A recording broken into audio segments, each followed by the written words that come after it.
In week 13 of the 2019 NFL season, Riverboat Ron comes to a stop. Vince and the Eagles have a flop, the Ravens come out on top, and the Seahawks in the end zone have a bop. The Snap UK podcast, let's do this.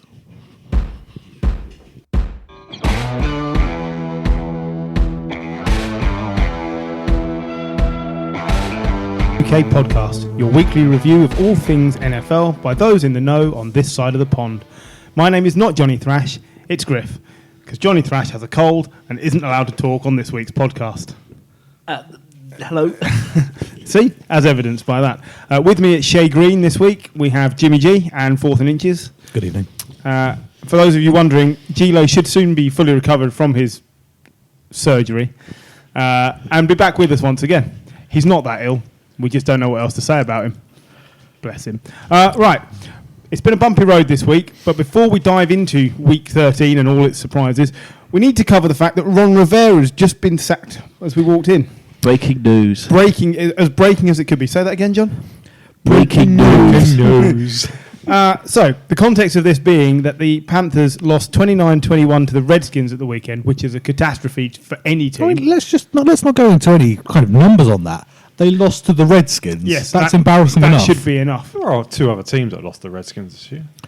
Yeah, but they have a potential MVP candidate in their team, and they lost to the dogshit Redskins. This game was one of our. We're going to skirt right over it as fast as we can and just talk about, was Darius Guice as good as he looked? Yes, he was. Yes. Put up some good numbers. I think Peterson had 99 yards rushing. Guice had 120. 129. 129. Lost 10 carries. Yeah, it's not bad, is it? And I wanted to question what's happened to the Carolina defence, which is Ron Rivera's mainstay. They've disappeared. Kyle Allen had a chance to tie the game up at the end and managed to run 25 yards in the wrong direction and then get sacked, which is pretty poor. And all that leads us to Ron Rivera has been sacked. So, what next for the Carolina Panthers? Because he's been there 8 years? No. 9 years. 9 years. Been there 9 years. He's had 3 winning seasons, but he's got a total record of 76, 63, and 1. So not amazing stats. They always like stability. It seemed that every time he came to a possible departure from Carolina, that he'd have a good season. You know, he'd take them to one Super Bowl, which they completely lost. Yeah, I was going to say something else, but you could say we've been banned from a certain statement. They defecated the sleeping room. You could say that. But aside from that, he's been pretty mediocre. In the last 3, including this season, they're now on 5 and 7. Last season they were 7 and 9. New owners coming in, David Tepper. I think he was probably right to keep the same front office and the coach in place whilst he got to grips with running a football team. I think now Tepper's had enough. He sees that the end of the road is near. He's moved quickly. North Turner's going to step up to be the head coach, and Scott Turner's going to step up to the offensive coordinator. Let's see what those two can do, and maybe North Turner could be, a potential candidate in the coming season. The other thing to note in terms of timing of this is that the college regular season has just ended. So there's a good opportunity for potential college coaches to now interview for this before any other NFL team gets in. So maybe that's a decision as to why they made it now. Who are we looking at? Lincoln Riley? He gets linked with every job. He does, but he's favourite to take over at Dallas. And he could have left last year to go to... he could have gone to the Browns to link up with Baker Mayfield again, but that was never happening. I thought Kellen Moore was almost a shoo-in for Dallas. He's too young. He's only had 1 season as offensive coordinator. Actually, and Kellen Moore is not Sean McVay. Secondary coach Perry Farrell has been named interim head coach. North Turner becomes special assistant to the head coach. Well, that's just a come shock. up on here. Perry Farrell. Fewell. Was he the lead singer of Jade Addiction? I think so. He sounds like he's got a list. Talking. Who would Jane the Dixon? This week's podcast brought to you by the Elephant Man. I don't know who he is either, but there you go. I'm shocked that it's happened now. I don't understand. I don't see that the college thing makes any difference. And It's not like the team are going to. Possible reason. I'm not saying it's a big reason, but it's something to consider.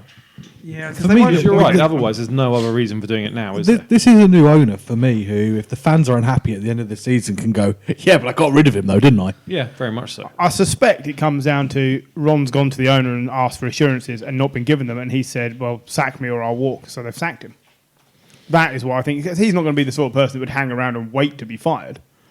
And that was clearly what was going to happen. I think he could see the writing on the wall. I could see Marty Herney, the Panthers GM, also going because he's never been a great GM, and that roster is decent, but I think they're probably going to have a bit of an overhaul. If Cam Newton is going out the door, then it's actually a really interesting place for a coach to go and have a rebuild. And what about Ron himself?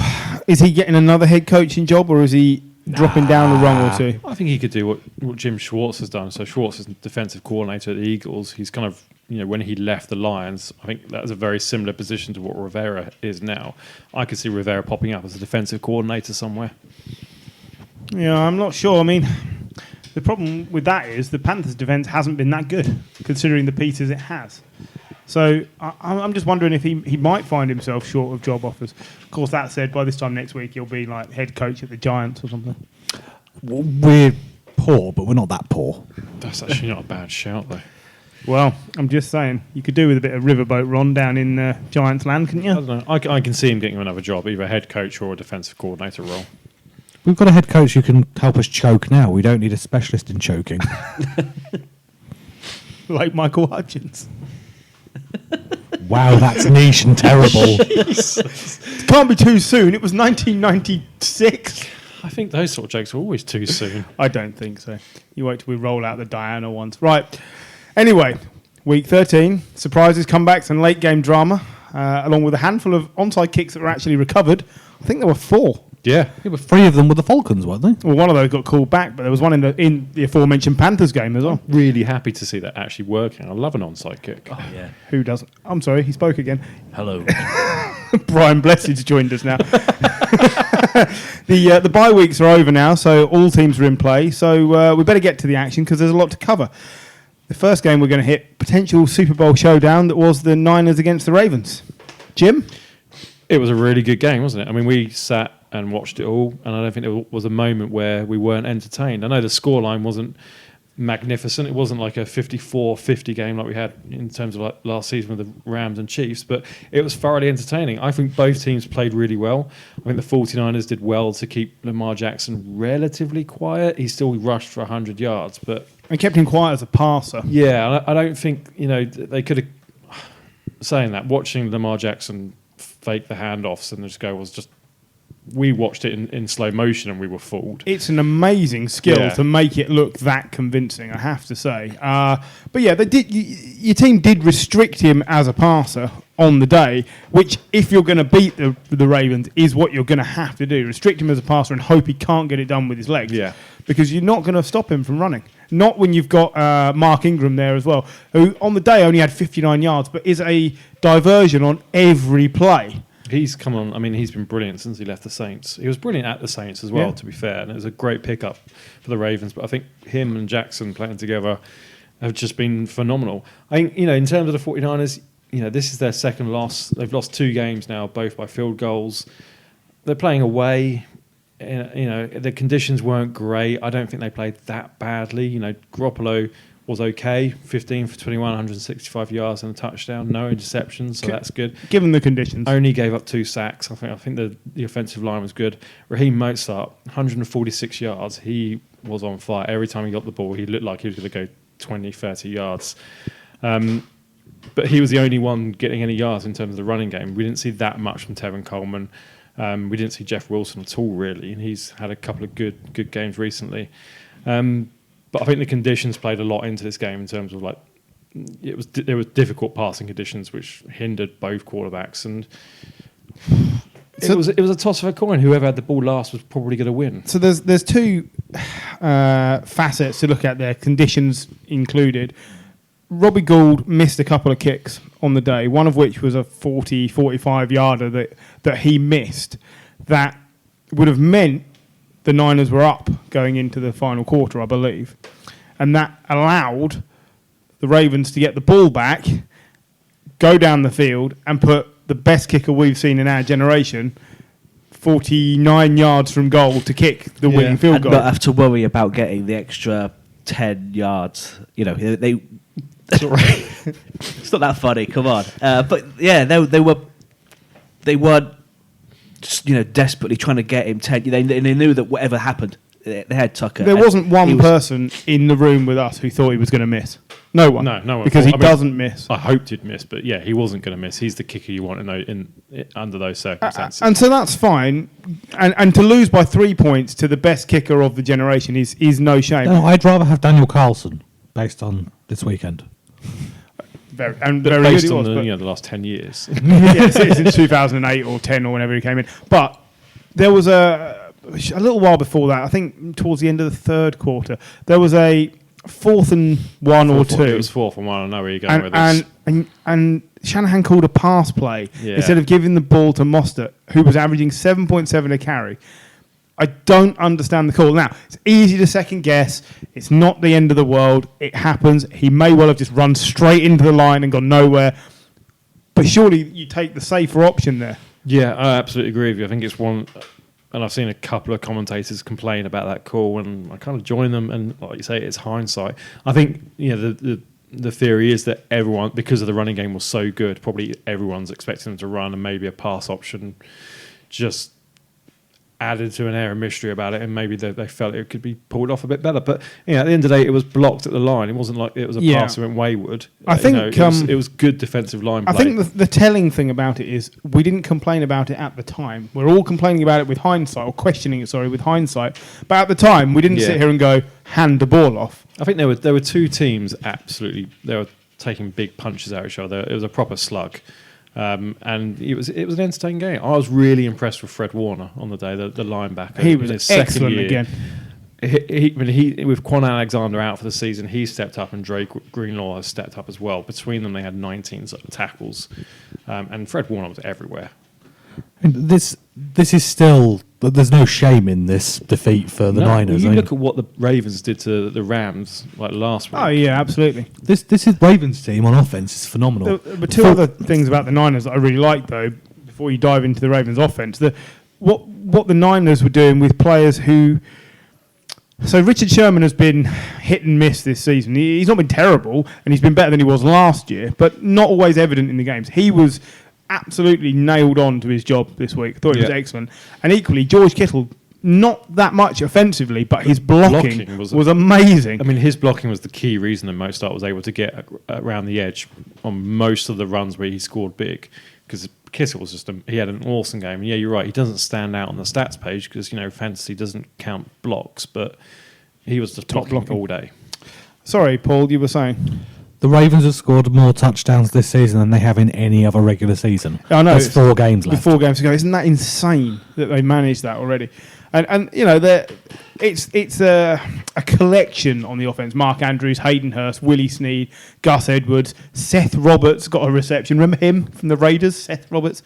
It's a bunch of okay players. There's no standout receiver on that team, but they've got. They look good. The Ravens have traditionally never been an offensive-minded team. They've always been a very, their 2 Super Bowl wins came off the back of 2 good defenses, probably legendary defenses. Ray Lewis, basically. So this is the first time they've probably had an offense that really stands out. And I think it's all down to Lamar Jackson, really, and his gameplay. They've bought fully into what he does, and they've loaded up the team with decent tight ends. You talk about Mark Andrews and Hayden Hurst. They're the ones making the receptions, and a really good running game. I love the way it's going. I think it's awesome to see a team moving away from that kind of pass-happy offense that we're used to seeing over the last couple of years and changing things up a bit. That's what makes the NFL entertaining.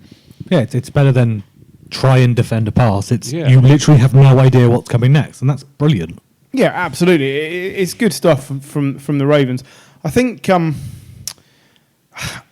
don't know how they can't now be favourites for the Super Bowl. I haven't seen the odds, but I guess they must be.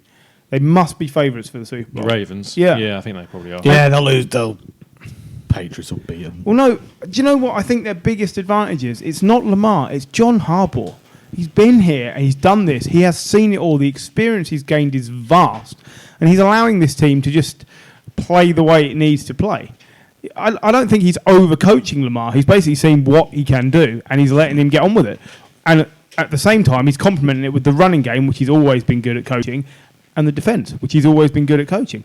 So John Harbaugh, for me, is equally, if not more so, the standout for this team. And this time last season, we'll talk about him possibly leaving Baltimore. Yeah. Yeah, he's insane to think. properly turned it round. It's absolutely insane. I don't think you could ask for more. Ravens are 5-2. Patriots are 7-2. Saints are 5-1. So Thanks, Snuffleupagus. 49ers are 7-1. yeah, Just to round off the top 4. So What about the Giants? they're they're not listed.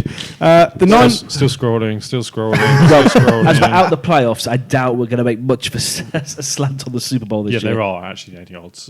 No, you were eliminated. Sadly, The Jets are 750 to 1. the Niners' loss means that they are now only the 5th seed in the NFC because Monday night saw Seattle Seahawks beat the Vikings. And what we learned here is these two teams are actually really good, and we won't have any more remarks about Kirk Cousins until he falls in the and that Russell Wilson continues to push Lamar for MVP. This was 37-30. It was a proper shootout of a game.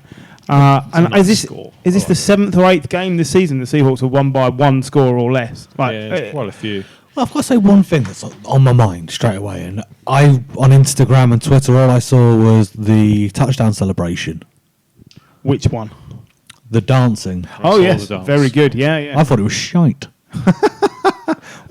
This is the best touchdown celebration of the year. Got pretty terrible touchdown celebrations this year, then, isn't there? Got to appreciate a coordinated dance because you know they have to work on that on the field in practice or dedicate their own time to it. So well done them. I kind of hope they dedicated their own time of it. Time on the practice field, limited as it is. got to get that going in pads to make sure you can keep up with it in time. So I thought Kirk Cousins actually sort of, he's dispelled some of the problems with his own play this year, and it's taken me a long time to get on the Cousins bus. But like I say, until he falls down in the playoffs, now the guy is really good. What is he, the 4th best quarterback this season? I think overall in terms of touchdowns and interception to touchdown ratio. Oh yeah, definitely. And I don't know. I don't know what else this team could need from him. My concern is I think that all the games they've lost this season, and then going back into last year, they're something like 1-7 when Dalvin Cook doesn't have 100 yards, and he is now injured because he fell and hurt his clavicle and was taken off the field. Now he's come out and said, "I'll be fit for next week," but the team haven't confirmed it. But they haven't got Latavius Murray to lean on this season as well. Well, no, that's it. Well, they got Alexander Mattison, who's done all right in a reserve role behind Dalvin Cook. I think they've actually managed Cook quite well because as soon as the game's won, they've tended to take him out. Taken him out. He's not played a lot of fourth quarters this season. I thought what was really impressive about Kirk Cousins this week was the different receivers he was thrown to. Diggs wasn't like a massive part of the game. 4 receptions, 25 yards. Phelan was injured.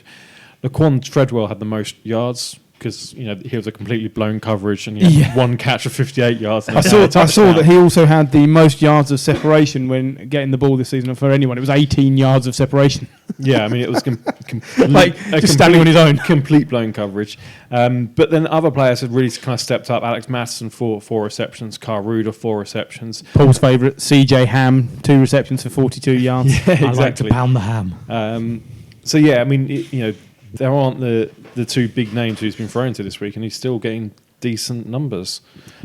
Yeah, it's the same though. On the other side, Russell Wilson really elevates. Always been the same though for the Seahawks. He elevates players. I mean, DK Metcalf is turning into a really good receiver, but he's not there yet. David Moore comes in and out like every other game. He's good, then he disappears. But once he gets on a roll, 2 receptions for 65 yards.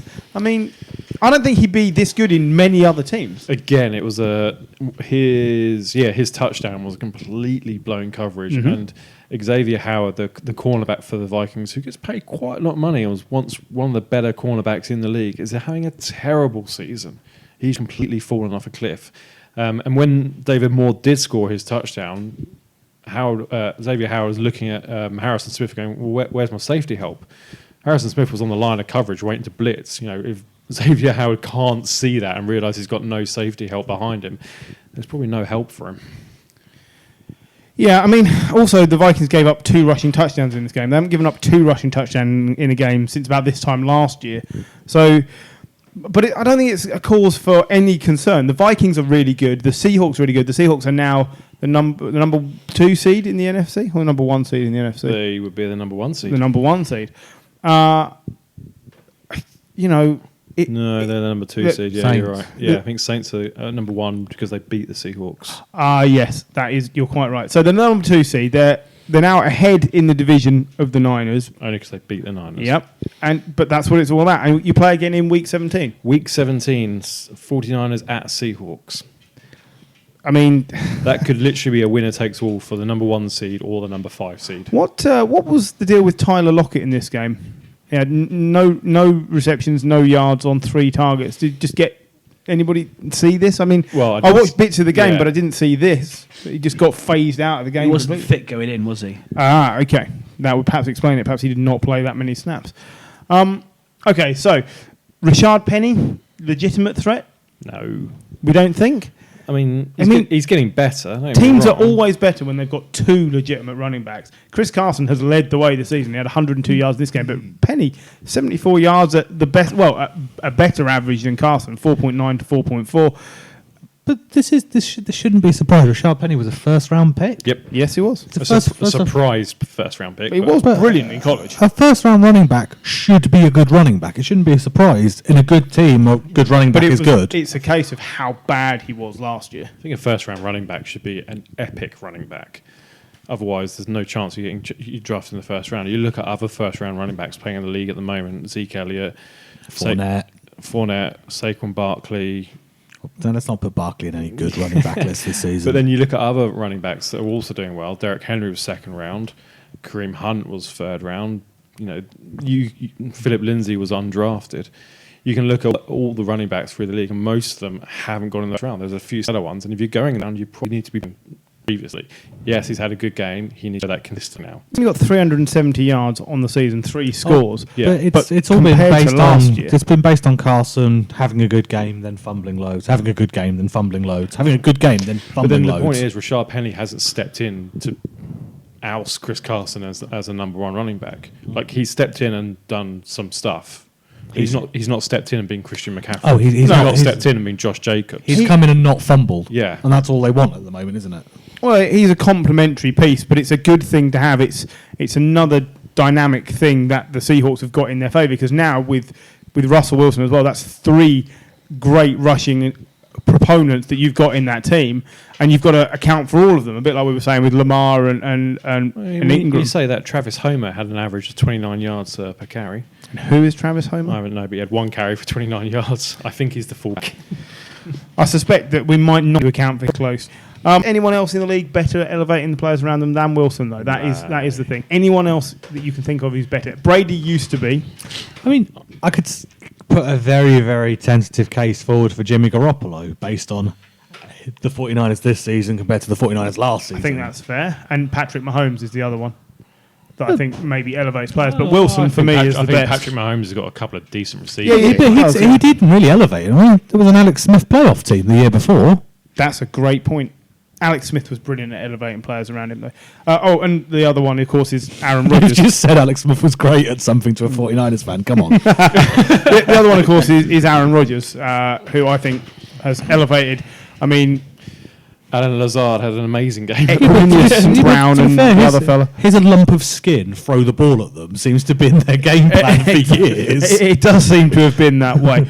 All right, so keeping the Vikings from the top spot in the NFC North are the Packers, who recovered from last week's loss to dispatch the Giants 31-13 in a game that spells the end for Pat Shurmur in New York, I believe, and Yes. and brought us a good snow matchup, which we all love to see, to the point where Fox were having to superimpose the pitch graphics on the screen because they couldn't clear the field quick enough. Look, there's no surprise here that Daniel Jones didn't play well in the snow. I have not managed to find anywhere where it says he played any college games in snow. This was going to be a He was at disadvantage. Duke, wasn't he? Yes. Where is Duke? In the United States of America. I've heard of it. Yeah. John, quick. I don't. We can only feel for so long. The researcher. I couldn't find any evidence of snow games in his time at Duke, and it's not likely that he's ever played. So there's no. Carolina. Yeah, exactly. I don't think they get a pretty lot warm of down snow there. in Carolina. Yeah. So I think with Jones and as the one Giants fan who can talk. Talk normally. Yeah, it's all confidence building. We expected nothing from this season. that's just as well, wasn't it? You've got the most passing yards from any Giants rookie ever. Yeah, beat Eli this week, didn't he? Yeah, and do you know what? That's a confidence builder. I agree. Look, Hey, this is another one, actually. Look at who he's throwing to as well. yes, but there were 3 interceptions this week, and when Sherman was asked about that after the game, he said, "Well, at least he didn't have any fumbles." Now that is not an answer that I want from a man who's about to be fired. That's called always looking on the bright side of life. That's called clutch at anything you can and attempt to keep your job. Clutch is something Daniel Jones is not. Well, no, possibly not. Look, yes, this team is not great, but it should not be in a worse position than the Redskins, the Jets. I don't know who else. Bengals.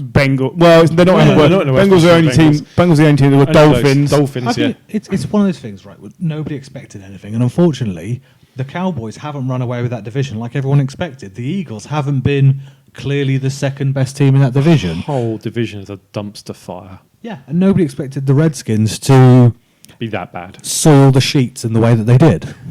The Giants have turned the ball over at least once in every game this season, and that is what's killing you half the Yeah, time. but that's what's killed us for the last few seasons. Eli threw a birthday party and it was intercepted. Look, Right. and it's pretty rare you have a rookie quarterback that doesn't turn the ball over once or twice a game Oh. anyway. Yeah, the most interceptions by a rookie in their first season. Peyton Manning. Yeah, the first ballot Hall of Famer. Yeah.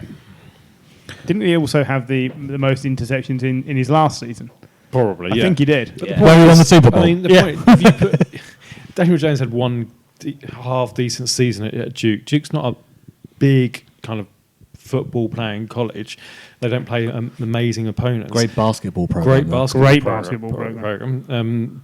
But he's coming to the NFL, and this is his first season. He's gonna throw interceptions. He's gonna have fumbles. He's not gonna play. He's not. It's pretty rare that a quarterback comes in and in his first season is absolutely amazing and gets consideration for MVP. Of course, I couldn't agree more, but I have seen very, very, very little progress under Shermer. And they will not. They had 2 seasons of McAdoo. McAdoo had to go. McAdoo's record was 14-17 as head coach of the Giants, right? Shermer's record is 7-21.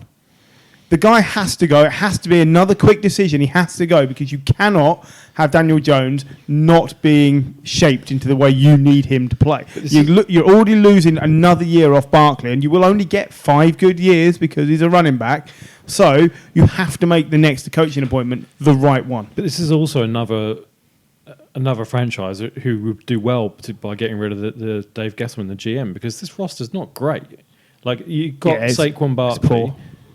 Other than that, the defense needs so much work. It's we terrible. And the trades to get rid of Beckham, to get rid of Olivier Vernon, have they worked out? Well, Debatable. Our O-line is better than the revolving door it was. I think the problem we have, for me, I get It's really like saying having a solid poo is better than having diarrhea. Yeah, the thing for me, if we had cornerbacks that weren't cardboard cutouts of people in a blue uniform, we might have a chance. But it just literally looks like, where's Corey Ballantyne? Cool, I'll throw at the guy at him. Are you suggesting what you need is to improve your defence? Because when you get the number 1 pick, you'll be able to do that. Because everyone else is going after quarterbacks, and you'll be going after, what's his name? Chase Young. Chase Young. I mean, that is, yeah. You see the difference an amazing partner makes to a team. Yeah, exactly. And I think that's exactly what you should do. On the other hand of things, I think the scoreline flatters Green Bay a little bit. 31-13. Scored 14 points in the fourth. I don't think they were ever away from it that Well, much. but basically, And the shutdown game, Aaron had 41 yards. One of the possible future Hall of Famers, Aaron Jones, only had 18 yards. Possible future Hall of Fame. Sorry, Gary. Well, I mean, yeah, okay, it's true. But that said, the Packers' defence was every bit as good as any turned game up they had week, this and season. It didn't turn up last week. I love that they turned up and I picked him for my fantasy team. Good work. We're going to get on that later. Really not. Yeah, look, Green Bay for me are one of these teams that no one is going to want to play. They may not be anybody's favourite for the Super Bowl, but nobody is going to want to play them if they're going to play like this. All right, they didn't put up the points until the fourth quarter, but at no point either did you think the Giants were going to win this game. There's a very good chance as well that Green Bay get a bye in the playoffs and have home field advantage if you're the first or second field. And no one wants to go to Lambeau Field for a playoff game in the winter. No, because this is the result you will get. Speaking of their division, though, the Bears on last Thursday took on the Lions, and They won. The Bears won 24-20. Trubisky wasn't terrible. It was his first 300-yard game of the season. Come on now, we are on week 13. And the Lions, they started third choice quarterback David Blah. Blau. It's a bit like LeGarrette Blount. Well, yeah, absolutely. And actually, David Blau wasn't David bad. Yes, I David do Blau. hate to bring it up again, but how many crap quarterbacks do we have to go through before someone picks up the phone to Kaepernick? All of them. He's never getting back in the league. Like, this ever. is David Blau. He was the backup quarterback at Purdue.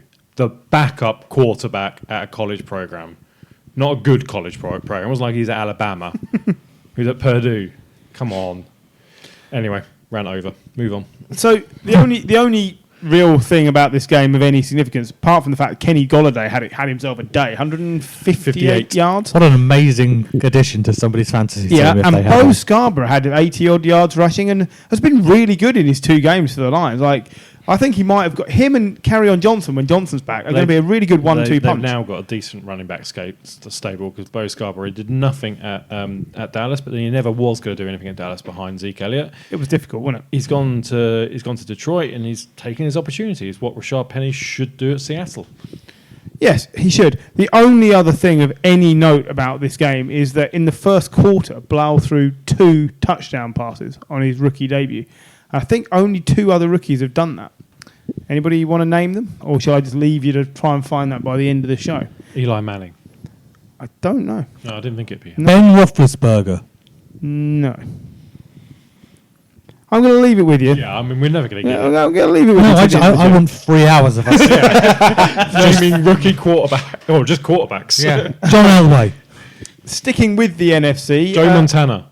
Mahomes. I'm sorry, it's not what I'm going to say again. Sticking with the NFC, the Rams made an abrupt U-turn in a potential banana skin of a game by putting a 34-7 beatdown on the Cardinals. Is this the start of the late wild card push, or is it just that little bit too little, too late for the Rams? It's too little, too late because of the strength of their division. Yeah, that's fair. If well, they were in any other the division- strength of the whole if, conference. if they win out, they would make the playoffs. But I don't think they will. I think this is just the fact that they've come up against the Cardinals at the right time. The Cardinals had a bad day. Well, they were coming off a bye as well. Yeah, and the Rams had a good day. Yeah. On paper, this team could do that. Should be able to do that. Whether it can or not, I don't know. This was Goff's best game of the season, I believe. 424 yards, and most of those were in the first 3 quarters. Then they brought Blake Bortles in for a couple of attempts in the final quarter there. Always good to see Blake Bortles. He's averaging 1.5 yards a pass. Yeah, Todd So- Gurley finally turned up as well with 95 yards off 19 carries and a touchdown. So So with Gurley, have they been managing him? And they've slightly cocked it up because they were managing so he could be fit for the playoffs, and now they've overdone it, and he's not actually going to be in the playoffs. well, me and Gary said right at the beginning of the season that the key to the Rams is going to be managing Todd Gurley because everything has to go through Todd Gurley. Even if it doesn't go through Todd Gurley and it's a play action pass, Todd Gurley's important because you need that fake. It's what the Ravens are doing with Ingram and Lamar Jackson, but instead of passing it, Lamar Jackson just runs. But you need a legitimate threat at running back, and Todd Gurley hasn't been that threat. They probably haven't played him in enough games. You're probably right. I don't think they played Malcolm Brown in enough games as well because he's looked better than Gurley at some points. But they've leaned far too heavily on Jared Goff. And when you get good performance from your running backs, Goff is good. But when your running backs aren't doing anything, Goff is distinctly ordinary. Yeah, he needs the O-line. The O-line kept him clean this week. Yeah, and finally the O-line turned up this week because they've been terrible as well. And we know that when he is kept clean, Goff is is excellent. He has time to make decisions and he makes the right decisions. But when you panic him, it's game over. Oh, but you could say that with any quarterback. If they've got an O-line that gives them time in the pocket, they'll, even the backup of Purdue can look decent. That's very true.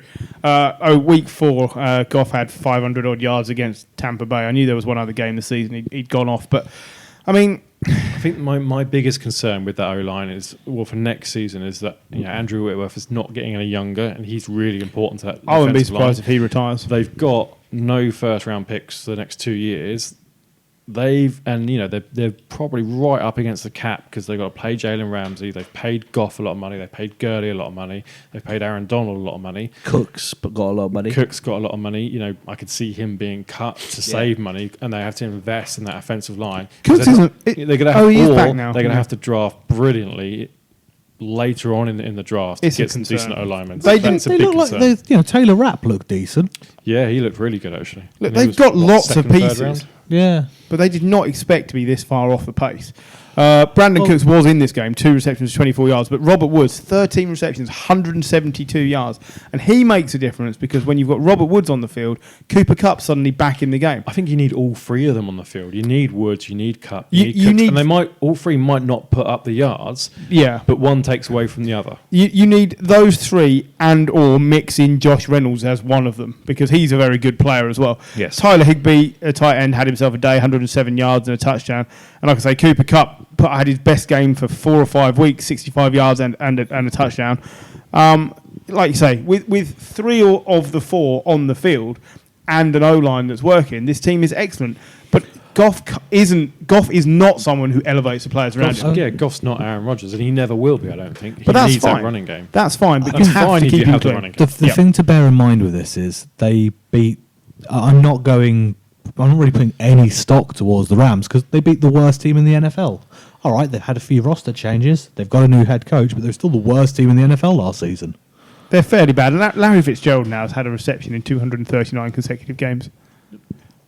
And he's still miles behind Jerry Rice, who I think had 270 consecutive game receptions. Jerry Rice played to win is 42, though. Well, there is that. Yeah, but isn't Larry Fitzgerald 412 now? About that. Has anybody ever heard of Rams wide receiver Johnny Munt? Nope. No. What'd you call me? Well, absolutely. That's why I bring it up. And I'd like to have a word about the passing of David Johnson. 4 carries, 15 yards. He was just there to make up the numbers. So Cliff Kingsbury stopped playing with his Johnson. Yes. David Johnson, 3 years ago, He's available in our fantasy league. I would say he's probably available in most. he's available in 97% of fantasy leagues. Yeah. He is not being utilised at all. Now, they don't need to use him because they've got Kenyon Drake, but is this the end for David Johnson, or will he take a 1-year deal somewhere? That sentence you said is see, the end of David Johnson. Well, the biggest issue that the Cardinals have with David Johnson is like next year he's getting paid $16 million.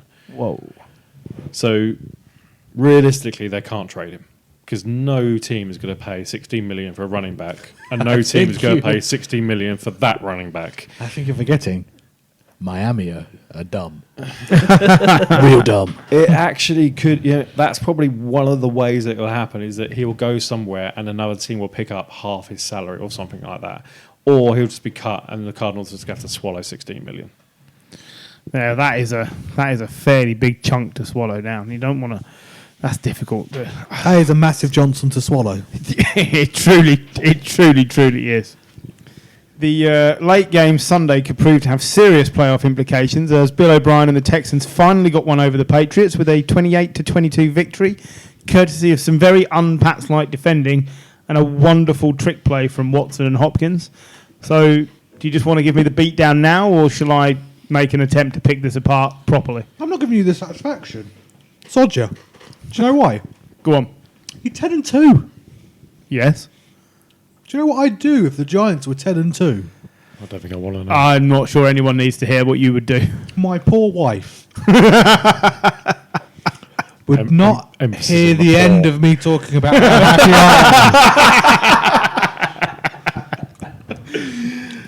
I am. Yeah. For me, it's... I'm not letting you go all woe is me. I'm not. This happens all the time. You're gonna win. You're gonna go into the You're going to go into the playoffs. You're going to win the NFC. You're going to win the championship game. AFC. Yeah, whatever. The thing they always play in. The AFC Championship. That's the one. I think the biggest difference between what's happened last year, where Paul, you're exactly right, we always seem to have a period where the Patriots are terrible and Tom Brady's falling off a cliff and Belichick's defense isn't working and, oh my God, they've got no receivers. The biggest difference between previous years and this year's is that in previous years, that always seems to happen at the start of the season. Mm-hmm. This year, we're now in the last quarter of the season, and there are genuine question marks about Brady. 24 47, 326 yards, but Jesus, he looked old. Like he could not move in that pocket. Okay, he's never been one to. He's Lamar Jackson. He's that fast anyway. But he's not even William the Fridge Perry. Yeah, but he used to be able to. He was brilliant at sensing pressure, sliding left to right to avoid the sacks, and that. Getting really frustrated with receivers. It's quite clear on Sunday night he was really balling them out on the sideline. So, here's some analysis from a Patriots fan without being too down, because the only problem we really have going forward is that we play the Chiefs this week, and that's not a good matchup for the Patriots, and I suspect we will lose. Other than that, it's Bengals, Bills, and Dolphins. I could conceivably beat all of those teams. So we still go in, and at worst, we're going to end up as a wild card. It's not the end of the world. Worse, I still think you win that division. Yeah, so do I. But I think at worst, it's probably 13-3. Which, it Do depends. you know what I'd do if the Giants were 13-3? Your poor wife. So, yes, the unavoidable fact is Brady is no longer able to elevate anyone. He needs to be elevated by the team, and the Patriots have made two huge mistakes this year. The first mistake was not drafting a tight end to replace Rob Gronkowski. I think they thought he was coming back, and he hasn't. And the second mistake was letting Josh Gordon go. Putting him on IR and then releasing him was a massive error. Whether they thought he would slide through the waivers and end up back with them, I think they did, and he hasn't. Obviously, they signed Antonio Brown to play as that wide receiver number one. He lasted one game, scored a touchdown, and we know what happened. And if you don't think Brady is banging on the door of Belichick and what's his name that owns the team? Robert Kraft. That's him, whose name escaped me. It's quite late. So you to get Antonio Brown back, I think you're mad. I think Brady will drive and pick him up himself, because that is what is missing. There is no weapon. Julian Edelman is a crossing route, middle of the field receiver, and there is nothing else. Sanu has not contributed. Do you know the last time Harry drops the ball? Did you know the last time the Giants were 13-3? How old was I when the Giants were last 13-3?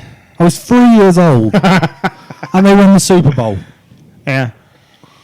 Yeah, I think, yes, the offense is terrible. Julian Edelman, there's a good chance that teams are just going to double team him, because he's seems to be the only wide receiver that Brady trusts at the moment. He absolutely is. 6 receptions, 106 yards. They're good stats, but the Texans had 2 players on him most of the game.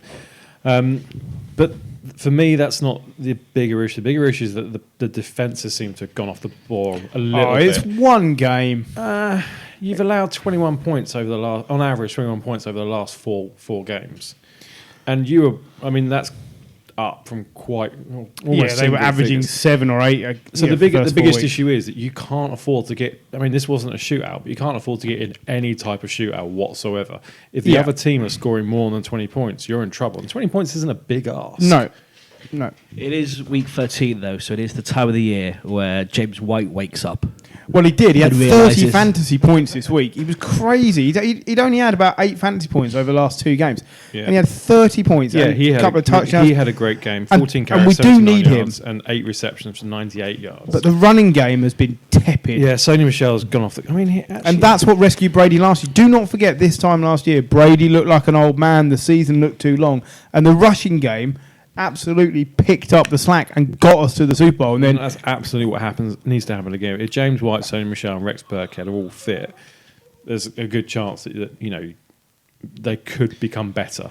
And I think having that running game then frees up all the other players around him who perhaps aren't as good. Sanu maybe gets a decent opportunity. I still think there's a good chance Sanu contributes, but like you say, there's no trust between Brady and any of the receivers other than Edelman, and it's just too easy to defend against. I'm not griping. We're going to make the playoffs. It's going to be okay if we don't get to the championship game. So what? Like we've made it 8 years in a row or 9 out of 10. I don't think any Patriots fan can No, really nobody's complain complaining. if they don't But get what I don't, Like the real world with the rest of us. Yeah. But what I don't like is people Yeah. going, "Oh, maybe we're come coming down the gutter with us scum. But we hear people going, "Oh, maybe we're coming to the end of Brady." Of course we are. I've been coming to the end for The 3 The years. guy's 42 years old. This now. is why Belichick fought so hard to keep Garoppolo and didn't want to trade him away. And do you know what? If Brady leaves at the end of this season, which he might, There's been lots of rumours yeah. about it. Do you selling know his what? house. I think Belichick will stay. He will sign a new contract and he'll say, "I am winning this division with another quarterback." I think Belichick will go to the Giants. I'm not sure he will. I think he'll say, "I want to win without Tom Brady." And You should see Paul's his prick up. don't forget, Belichick famously went 11-5 with Matt Castle, but didn't make the playoffs, and that bugs him. I do think that actually this does open up the AFC East because Bills are now only a game behind. That game against the Yeah. Bills is really important now. The only good thing about that is it's in Foxborough. Yeah, but Bills have been they just beat the Cowboys in Dallas. Remember? I am Yeah, but not. that's not the Cowboys aren't. Remember, the what we Bills thought they were have gonna the be. Ravens this week. Yeah. I would take the Cowboys offense over the Patriots offense at the moment. As would I. No, I look, like I say, it's not a grumble. It's just a reality check. There's nothing wrong with that at all. Duke Johnson finally contributing for the Texans. Yeah, he's been a bit of a nothing. It's a miss. I think Carlos Hyde has been probably better than what everyone expected. Yes. Which has put Duke Johnson in the shade a bit. But yeah, it's great to see him actually doing what he was brought there to do in terms of receiving back out of the backfield. And should we talk about the trick play? So the the rubber Patriots, car, the Patriots Rugby. defense had given up 4 passing touchdowns all season. They now gave up 4 in this game, 3 from Watson and 1 from DeAndre Hopkins to Watson. That was a Well, technically, as it wasn't backwards, it counts as a pass. It was supposed to be an offload, but Watson ran too fast. I mean, I think the Eagles shown in the Super Bowl that the Patriots are always likely to fall for a little trick play, aren't they? well, teams pull out these trick plays because they don't know how else to win. I think the Texans would have won anyway. 28-22 is not reflective of the game. We were 14 points, 15 points down going into the final quarter, and Yeah. then it was just a couple of scores. But For me, that's Deshaun Watson. That trick play, as great as it was, you couldn't have run that trick play with many other quarterbacks. no, Definitely not. I mean, You there's really probably could. 2, 1 or 3: Watson, Wilson, and Jackson at the moment. And who'd have done apparently, that. Watson and Hopkins brought this to Bill O'Brien last week. They drew it up themselves and said, "We want to do this." Love and, it. and so they did. They put it in the playbook and played it. And fair play. This was O'Brien's 9th game against the Patriots since taking over the Texans, Yeah, and the first time he's won. I think a real key for the Texans is having Will Fuller back. He only had Oh, one. yeah. He only had 1 reception for 8 yards, but like we were saying with the Rams, with their 3 receivers, Will Fuller opens up the field for the other players to make receptions. You know, And we saw more from Kenny Stills this week than we have seen in the last couple of weeks. I love me some Kenny Stills. Do you know Deshaun Watson's attempted 30 passes of 20 yards or more when Will Fuller is on the field, and only 8 when he's not on the field? Yeah, because Will Fuller's that play. He's like John Brown for the Bills. He stretches the field. Yeah, and It's what the Eagles need at the moment. absolutely, that's exactly what I was going to say. It's just what they're missing in Deshaun Jackson. That's what he is to this team, and it's been it's a great benefit to the Texans to have him back at this time of the season. Do you know at the end of the first quarter, Brady had more rushing yards than he had completions? That was my favourite But thing. this is the best rusher of all time for men over the age of 40. Stat attack. Lest we forget, the man in third place has -9. It does. From that game, we leap into the Bills' Thursday night victory over the Cowboys, and a game that surely nailed the lid onto the Garrett-shaped coffin. Buffalo ran out 26-15 winners in Dallas, That's and generous for Dallas scoring. yeah, actually. it was. And former Dallas player Cole Beasley did most of the damage, which was amazing. Why would you not have seen that coming? Everyone knew the Bills were going to do that, apart from the Cowboys, apparently, who didn't realise that. It's nice to see ex-players celebrating as well. Like, he really enjoyed that. I love that. I hate it when Yeah. ex-players go to their old teams and like, no, I'm not going to celebrate scoring a goal or scoring a Yeah, but- touchdown. Respect, man, respect. Oh, if you just scored a touchdown for your team against your old team, Cole have a Beasley bit of was fun. disgusted with how the Cowboys treated Yeah, him, exactly. and rightly so. But Now he's on a team with a winning record. And that's it. how many times have the Cowboys won against a team with a winning record this season? None. That's right. And they are 5-1 against teams below, above 500, I believe. Or no, they haven't lost. Yeah, they've won no games against teams above 500 now, I believe. So, and they're playing the Bears this week. They could conceivably lose it. Bears have won 3 in a row. So you've got to remember, in the playoffs, they'll be playing no teams with winning records, so they'll be fine, right? I think Quite there's conceivably, trouble here. Cowboys. I'm looking at their schedule. I don't know when they're going to win again. They But played the I'm also Eagles twice, haven't they? I'm also looking at the Eagles, and I'm thinking, apart from when they play each other, I don't know when they're going to win again either, because they're both as bad as each other. So you're saying the Redskins are going to get to the playoffs? No. Sadly, no. I believe Colby's had 110 yards in this game, and I think he only ever had one game over 100 yards for the Cowboys in 5 years there. So this was the reason why this is important is because most teams would scheme for this. They would look at this and say, right, this guy knows what we do. He's practiced against our defense every week. We have to cover this guy. And they could not do it because Garrett does not coach the minutiae of anything on his team. He's just bad at that. He goes, this is the plan, and there's no detail. It just says, plan, win. And that's it. It's poor. There are no redeeming features for keeping Jason Garrett on this team, right? Garrett, I mean, he was on a tightrope going into this game anyway. Like, Jerry Jones is a funny old guy, but for Jerry Jones to lose at home on Thanksgiving when you're already facing the sack anyway. I mean, we've talked about Ron Rivera going, I'm actually a bit surprised Jason Garrett's still got a job. So am I. I thought he'd be out the door Friday morning after this result. Because the Cowboys didn't even look good. They scored 8 points in the final quarter. But it was when the Bills, this was done and dusted. The Bills were really good. They looked really, really good. Josh Allen he's come on leaps and bounds since last year. I didn't rate him coming out of the draft. I thought he had massive accuracy issues coming out the draft, and he had accuracy issues last year as well. He is almost a completely different quarterback, so I'll hold my hands out and say, yep, I was wrong there. He looks probably, at the moment, the best out of those 4 quarterbacks from the draft in 2018. Did you see the play where Allen was so protected, he had 3 seconds to just literally stand still and watch his players come into. And you're like, fair enough. The O-line play this year is awful, but they were really good, the Bills. I enjoyed the John Brown touchdown pass this week, because that gained me big points in fantasy as well. That was another nice trick play, but you don't have to have trick plays against the Dallas because they're so bloody predictable, because Garrett is so bloody predictable, and that's half the problem. John Brown's got to go to the Pro Bowl. He should do. He's on course. He's not on a fashionable team, but yeah, he's had a great season. Sorry, he's on course to surpass 12,000 yards. 12,000 yards. I'm surprised he's got any feet left. Josh Allen scraped into the playoffs if he had 12,000 yards. Yeah. Josh Allen's got accuracy issues, but he's thrown to John Brown for over 12,000 yards this season. Yes, 1,200 yards. Yes, that's the one. Yeah. And what was the last year a Bills receiver did that? 1997. 2006. Oh. It's still a long time. Well, it's their best start since 1996. Yeah, first time they've been 9-3 since 1996. That was Jim Kelly. I was 9. I mean, I've been impressed with the Bills. They had a terrible year last season after going to the playoffs the season before, but they were in cap hell coming out of that playoff season. They've readdressed that. They've restocked.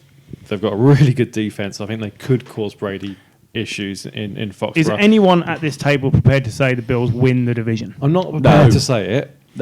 No, because we've all followed this league long enough to know that the Patriots are going to win the Super Bowl. But there's more of a chance this season than there's been in any other season I can remember for a long time. As a Patriots fan, I will say this. It's nice to have the Patriots in a division that is competitive rather than being told all season you're walking into the playoffs because your division's terrible. I mean, you are. It's good to you're watch. You're still walking into the playoffs because your division is terrible. And the conference is not much better. But you've got to remember, the Giants' division is terrible, and we still soil the bed sheets on a regular basis. The NFL this year is awful. Let's not kid ourselves. I disagree with that. There's about 12 teams who are awful. there are a lot of teams who are pretty bad. I grant you, and it's like there's normally 2 teams going for that number 1 pick. It seems like there are 5 teams going for that number 1 pick at the moment. Jim, how good is Ed Oliver? He is really good. A great pickup from the Bills? Because I think the Was pressure that he's getting drafted is... 10th overall, I think. Yeah. There was a time, he was a 5-star recruit going into Houston, and there was a time where he was a legitimate top 3 prospect. He had an argument with his coach about wearing a coat on the sideline, and apparently that seemed to issue that he's got character problems. He was also on a Houston team which wasn't very good, so he got double teamed a lot, which meant in his final season, you two are bloody terrible, which meant in his final season at Houston, he didn't put up the stats which some other defensive linemen put up. But he is a really, really good defensive tackle, and getting him at 10th was a steal, and he's making the Bills look really good. And a final word on the NFC East. The Cowboys are 6-6. The Eagles are 5-7. Both of those are on losing streaks of 2 and 3 games respectively. The Giants are 2-10, losing streak of 8. And between them and the Eagles, the Redskins on a win streak of 2 at 3-9. The Redskins are currently the best team in this division. It's brilliant. The NFC East this year will open up the argument about seedings in the playoffs again, because the Cowboys are going to have will be the number 4 seed, and they're going to play either at the moment the 49ers or the Vikings. And at the moment it's the 49ers, and both teams would walk all over them. Crazy, isn't it? Yeah. It really is. Let's just scrap the NFC East playoff position. John wants it deleted. Yeah. I just feel it's like that one parent at the sidelines of a kids' game. I'm just looking at the division. One of ya! One of ya! So, brilliant, cool. We've been over the Patriots and the Bills. We have to cover the Jets. Because the Bengals won, everyone. The Bengals won. No, the Jets lost. Jets lost, yeah. But the Bengals won 22-6. The Jets lost, and the Bengals won as a coincidence of that. Well, I'm putting all this firmly on Andy Dalton's shoulders, bringing him back. He looked like a man who was peeved to be cast to the side for Ryan Finley. And he played really well. And the whole Bengals team seemed lifted. They got their first safety for like 7 years. Yeah, because the Jets seem to... Oh, terrible. Well, yeah, they're bad, but they were winning. They won the back of a three-game streak, yeah. And they were doing things in those 3 games to make Sam Darnold look a lot better. Short passes, swing passes out the backfield, using the tight end a bit more. And suddenly, Adam Gase has got all high and mighty, and he's gone back to Peyton Manning type long passes, and they haven't got the offensive line to give Sam Darnold time to play those passes. And he's why he went back to that game plan is beyond. Do you know what the best thing about that is? Adam Gase missed Thanksgiving with his family because he was drawing up a game plan to beat the Bengals. He already had a bloody game plan. You don't need a game plan to beat the Bengals. If you're on 3 on the bounce, you go with the same game plan because the Bengals are terrible. The game plan for beating the Bengals is show up. Yeah. Wear uniform. Le'Veon Bell only had 10 carries in this game, yet Darnold threw 48 passes. Sam Darnold cannot win you a game throwing 48 passes. And name the running back when Peyton Manning was throwing like 50 passes or 50 passing touchdowns for the Broncos that season. C.J. Anderson. No, I don't think it was. No Sean Moreno. No Sean Moreno. They were terrible running backs. Yeah. Because it was a pass heavy. Because you had Peyton Manning, and you had a decent offensive line, and you had decent wide receivers. The Jets haven't got any of those. Sorry. No, you're quite right. Look, we don't need to spend a ton of time on this, but at least the Bengals are off the slide. I do want to call up Carlos Dunlap though for the Bengals. Yeah, 3 sacks, 3 more quarterback pressures, and a pass defender for the Bengals. I think he had 2 sacks coming into this game. The whole team stepped up, and I tell you, it's the Dalton effect. I know he's not a great player, but I think brought back in, the whole team went, we're playing for Andy Dalton. But I think he's a decent leader. He doesn't have to be a great player, but I think they respect him. He's not, quite frankly, as a person, he doesn't come across as a complete dick. So they probably respect him a bit. He's not. I always take that as a compliment in my life. He's no Baker Mayfield, is he? Well, the thing with Dalton is he's now the all-time leading touchdown passer for the 139 touchdowns? 199. This is basically, Boomer Esiason was a Bengals quarterback, Carson Palmer. Yeah, he went ahead of Anderson, didn't he? Yeah. And whether or not that makes him one of the best quarterbacks of the Bengals, I don't know. It's really hard to judge. Yeah, but it shows the differences in the games through the years because, in their primes, you wouldn't have Andy Dalton over Boomer Esiason. I You No, wouldn't, you in their wouldn't. prime, you First time wouldn't I have heard Andy somebody Dalton over say his Carson name. Palmer. I didn't realise Boomer Esiason was a name. I thought someone had just said psoriasis was a quarterback for the Bengals. It is a great name for a quarterback. Okay, Right. Boomer. Leaving this show behind. You know who else won in the AFC this week? The Dolphins. The Dolphins won again, and they beat the Eagles 31-37. They were behind so many times in this Can I game. just make a shout for Brian Flores to get Coach of the Year? You can, Because they've it's won- justified. He won't win it. I know he won't win it because the Coach of the Year always goes to the team that have got the best record, or more or less one of the best records. But he's won 3 games with a team where the roster's made up, 40% of the roster is undrafted free agents. Yeah, it's the most ever undrafted free agents It's on the team. ridiculous. He's getting wins out of that team. And And- yeah, okay, the opposition isn't great, but, he's getting wins out of that team. And you know what? I will say it again. I say it every week. Ryan Fitzpatrick makes this team fun to watch. 365 yards, 3 touchdowns. He had a pick. He's averaging nearly 10 yards a throw. Well, it's our power rankings week, and I've seen where people have been putting the Dolphins. Oh, I don't think I put them that high. But still. 5th. We'll see. 5th. But, they're actually, if they had a running game, this team would be decent. That's the only thing They, really they don't have. lacking. Albert Wilson was their lead rusher with 31 They yards. traded away Drake, and Ballage is injured. Well, didn't they have that other guy who got arrested? Yes, Walton, he's done. They've cut him because he got arrested for beating up his girlfriend Yeah, I or mean, his let's girlfriend's kid or something. Let's not joke ourselves. There's still a lot of work to do on this Yeah, roster, but there is. there are a couple of pieces coming to the fore now. Devontae Parker, Yeah. though, 7 receptions, 159 yards, a great touchdown catch. One of them was. I say it every year. He's elite. Well, yeah, he is. Say it with a bit more conviction. He would be on other teams, is where I was going with that. You're the Devontae Parker truther, aren't you? I am. I mean, he is the one player we said could be another one that's traded before the trade deadline, and he wasn't for one reason or another. But fair play to him. He's kind of stepped up the last couple of weeks, certainly. So, what do... there's a bunch of players here I'm going to give you. I want you to tell me what they have in common. Okay. They're all undrafted free agents. No, that is not the answer. But They're all NFL players. they are all NFL They all players. play for the Dolphins. Swish. No, they do not all play for the Dolphins. Right. Robert Woods, Tyler Lockett, Odell Beckham, Calvin Ridley, Marvin Jones, DK Metcalf, They're all wide receivers. They've all got less George touchdowns Kittle. than Damn it. Devontae no, Parker. Terry McLaurin, Scary Terry, Devontae Adams, Tyreek Hill, Emmanuel Sanders.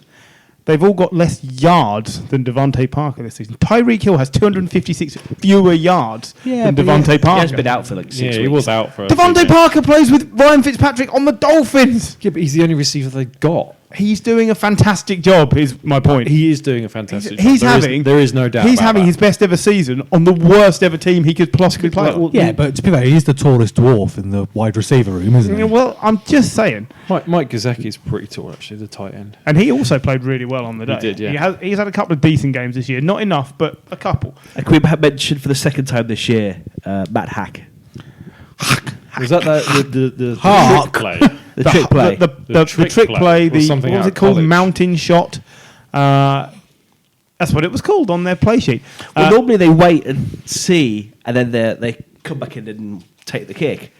But then they play with it. I love it. It's great. Yeah, so if you didn't see it, basically half of the Dolphins lined up at what would be the top of your screen, and half lined up at the bottom, and then you just had the punter and And the holder. and the holder. and the snapper Yeah. basically in the middle, and the Eagles clearly thought, well, he's just going to snap this and either run, in which case we'll block him with one player, or he's going to throw it to one of the wide receivers, and he didn't. He threw it to the completely uncovered Saunders, the kicker, who just more or less walked to the back of the end zone and waited for the ball. It was a rubbish pass, by the way. It was a great play, but proper shovel forward from the punter. It's the first time ever that a works. touchdown has been scored, punter to kicker, or the other way around. If it had been the other way around, it's never been done before. Imagine that. That's the first time that's happened. I'm just in all the games that have ever been played. You'd think somebody would have tried this before, but no. He's the first kicker to catch a touchdown since 1977. 71. 77. All right, 77. Can you remember the guy's name? Because I did write it down earlier, but I can't find the bit of paper. Well, not I know it's glamorous 1977 because it's 42, and that's 10 years older than me. Well, that's very true. Look, it was a great play design.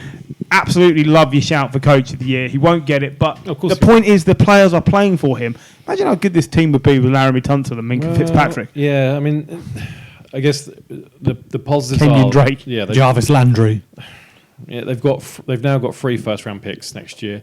We've seen what the Raiders have done with 3 first-round picks. Where they're a much better team this year. Yeah, they've had a bit of a downturn, but they're generally much better this year than they were last year.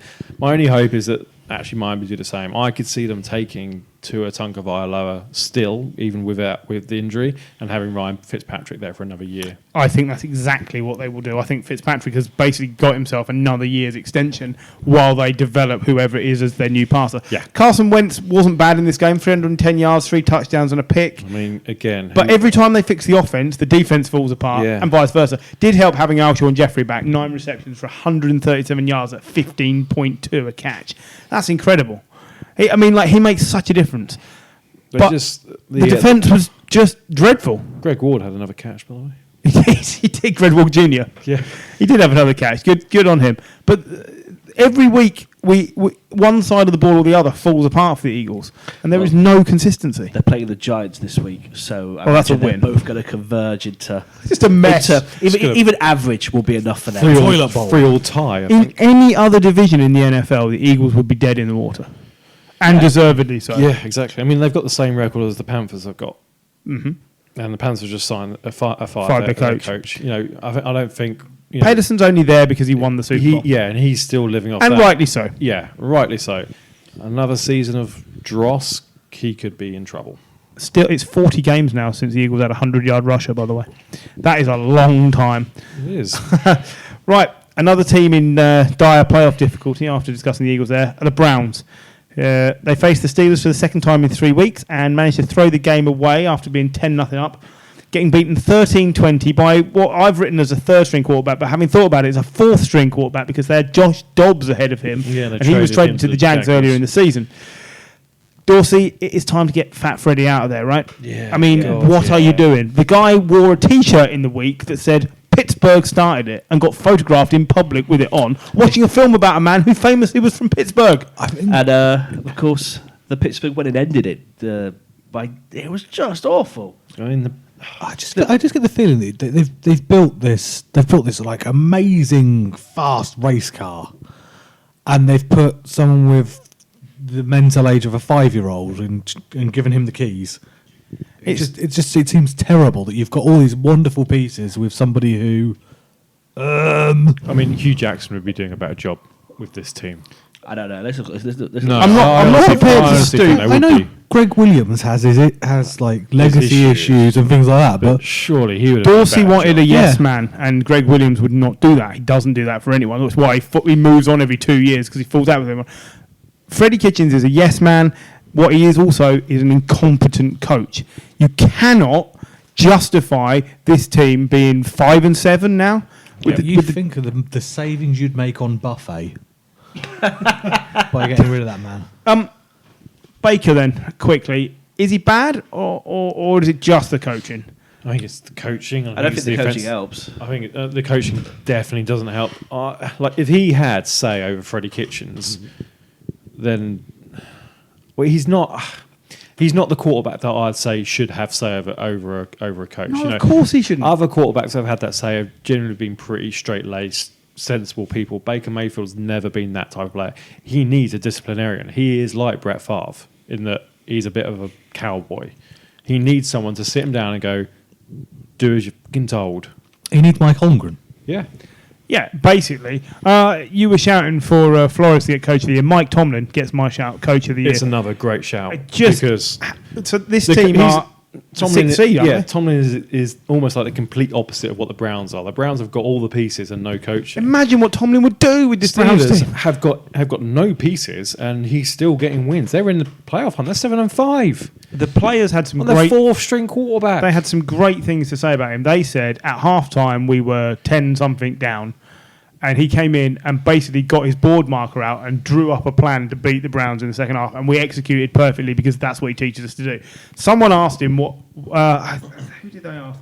Anyway, one of the linebackers, I believe, was asked what they thought about the Pittsburgh started it T-shirt, and he said, You wouldn't catch our coach doing that. You're just throwing your players in harm's way. I mean, because it just fired up Pittsburgh. They went out and crushed the Browns in the second half. I'm always against coaches doing things like this in public anyway. Whenever Eddie Jones, the England rugby coach, says anything, I hold my head in shame because all the opposition coach has to do is print it out and put it up on the dressing room door and go, here you go, here's my team talk. You make their job so much easier, you idiot. You watched that... I talk about that America's Game documentaries because I think they're great. Yeah. But in every one of them, there is one point where they go, yeah, I just stuck that up on the wall and let them look at it. I didn't even say anything. They just looked at that. You don't have to fire them up. You're doing the opposition coach's job for him.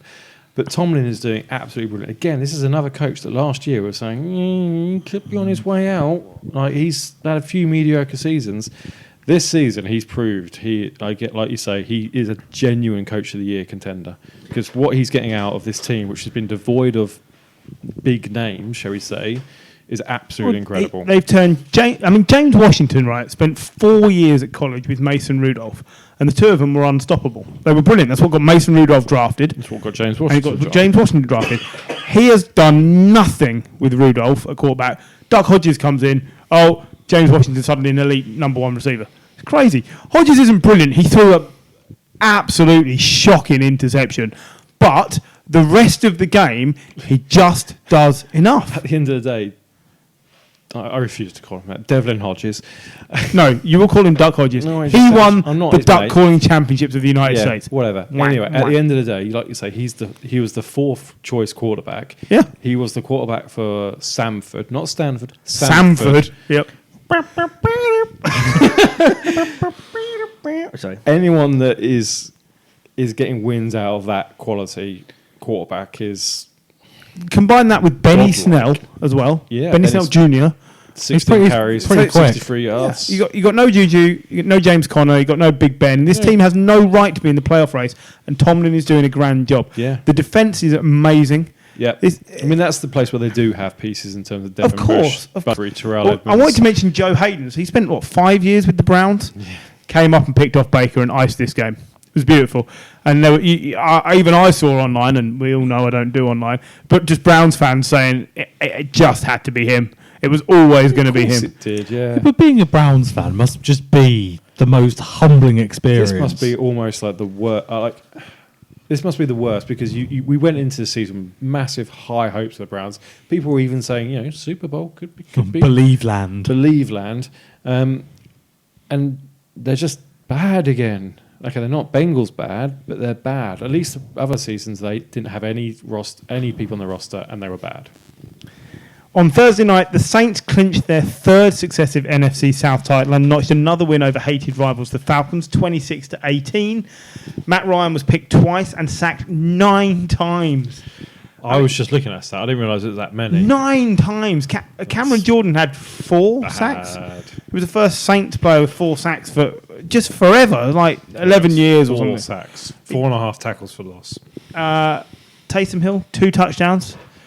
Taysom Hill had a blocked punt, a rushing touchdown, and he caught a touchdown. And he's would you believe, the first player in the 100-year history to ever do that. I'm so glad you brought that up. I was definitely going to mention that. The block punt was incredible, but everything he does is just entertaining.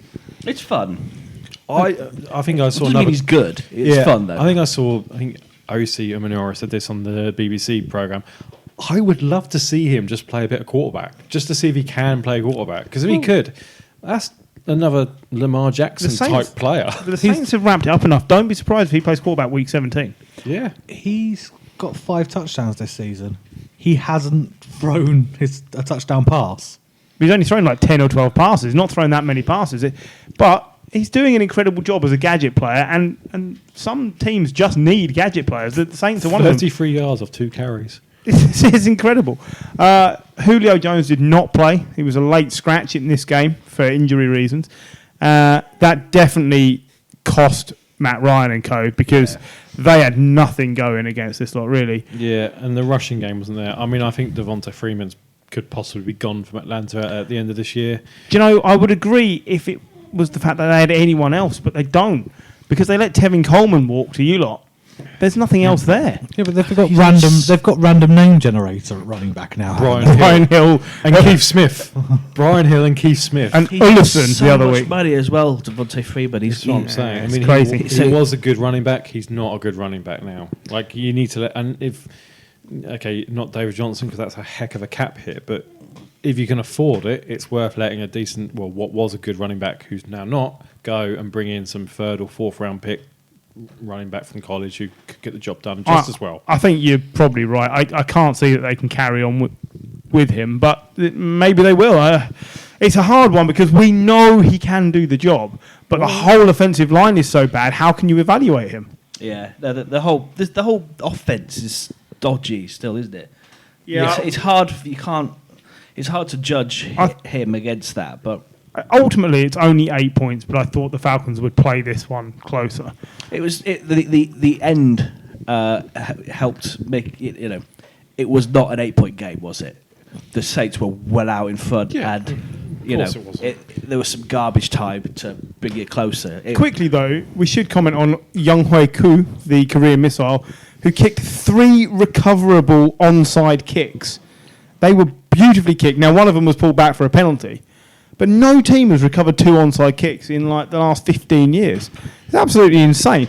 And the Falcons pulled it off and managed to get this game closer. They scored 9 points in the fourth quarter. You know, at least it kept them in the game, and it does appear now some kickers have figured a way of getting the ball to bounce to at least give some chance for the attacking team to recover the ball. The kicking team to recover the ball, because we went through a couple of years where nobody's had a chance, and now they're sort of kicking the ball down and it's going straight up in the air and giving everyone a chance to run underneath it. I mean, it's just, you wouldn't predict it any other way that a coach like Sean Payton would come up with something like that.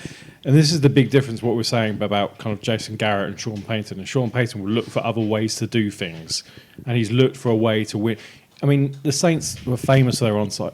Not the Saints, it's Dan Quinn that did this. Dan Quinn is what we're talking about. But you can talk about Sean Payton. But I mean, Sean Payton is the type of player that you would expect to see. I wouldn't expect to see Dan Quinn. He would have won a Super Bowl. With a Super Bowl. And this is why Jason Oh, yeah, so onside bad. kick to start the second half in the Super Bowl. You're quite right. Yeah, I'd not thought about that. Completely mixed up there. But Dan Quinn's on his way out. He had a little revival there in the middle of the season, but it's not enough. They needed to get to 5 wins at least to keep it respectable, and I don't think they will. Okay, moving on from them, in the AFC They do play the West... Panthers this weekend. So, you know. We'll see what happens there. AFC West divisional matchup. The Raiders blew their playoff hopes as they endured another torrid day on offense and fell 40-9 against the Chiefs. The key thing here, this is the first time they've been outscored in consecutive games by 30 or more points since 1961. And that team has been shonky a lot in our lifetimes. So They've scored 12 points in 2 weeks. they've also conceded 74. And their point differential is ridiculously bad. I think the key stat here is that actually the Raiders got more yards than the Kansas City Chiefs by quite a lot. They got 332 yards to the Chiefs 259 yards. The Chiefs got 40 points. Yeah, well, this is the difference. See, the reason the Raiders got so many yards is because they kept getting the ball back to march down the field, but then they couldn't score. Yeah, that's just it. They couldn't convert in the red zone. And like, this is something that, as we come up to the draft next year, you're going to see a lot of this. Is the Raiders are going to be linked with a lot of the wide receivers coming out of the draft this year, because they need a big red zone threat. They were meant to have Antonio Brown. He was meant to be that threat wide receiver. They haven't got him.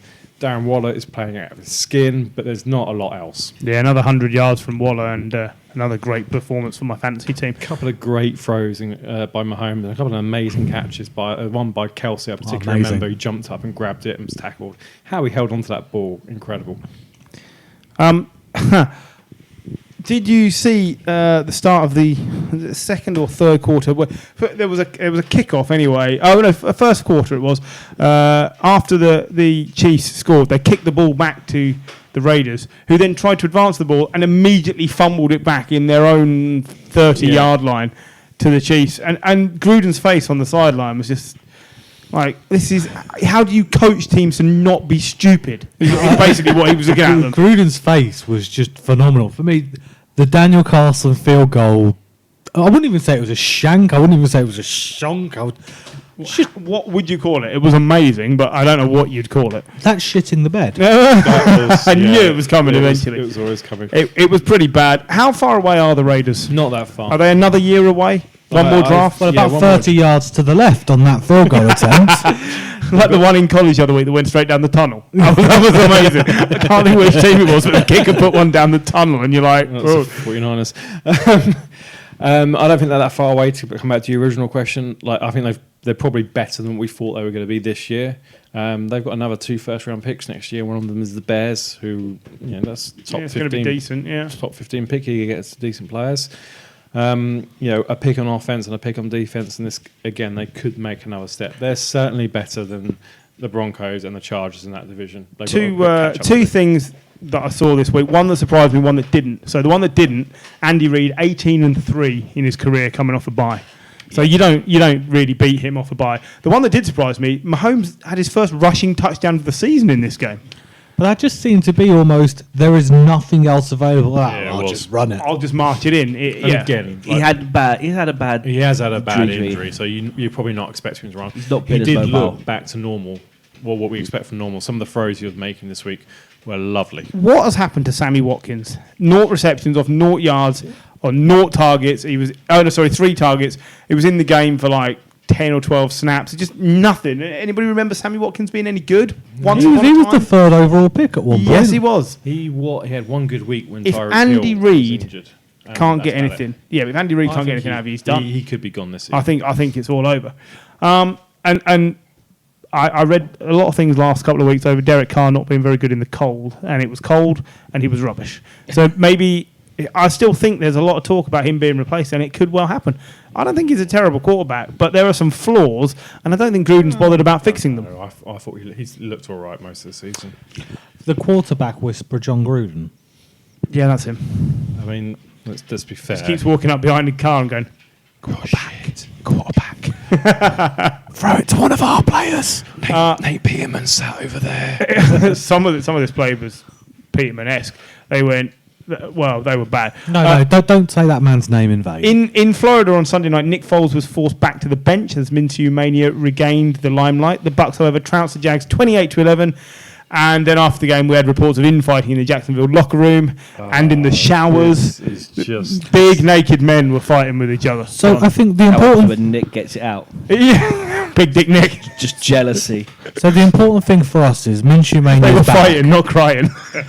Minshew Mania is back, and it's really important to us, as Johnny Thrash is such a big Minshew fan. Any Minshew Mania stats, memes, memorabilia, anything, please send them to our Twitter account. Yeah, I mean, we'll actually, on the Twitter account, we'll put on Johnny Thrash's own personal Twitter account. So you can send them to him as well. Look, that's important. Directly. There is not a lot I've muted the NFL UK Facebook page for the next couple of weeks because it's the worst. You can't mute the truth, John. There's not a lot of worthwhile things to take out of this game other than the fact that Nick Foles is going to be cut by the Jags, even though it will cost them 30 million or something, because It's 30 million well spent. Cannot keep going back to him. Whether they have Gardner Minshew under centre next season, I don't know. Keep going back to him. Maybe. I don't know what their answer is going to be. Marone and Coughlin are going to get fired. Everybody, it's going to be a full clear out. This team is dreadful. I think, you're right. I mean, there was issues with the team at the end of last year with Ramsey, Fournette. Yannick Ngakoue is a brilliant player, but he's had disciplinary issues, a couple of fights. Reason why Dante Fowler was traded out because there were issues with infighting.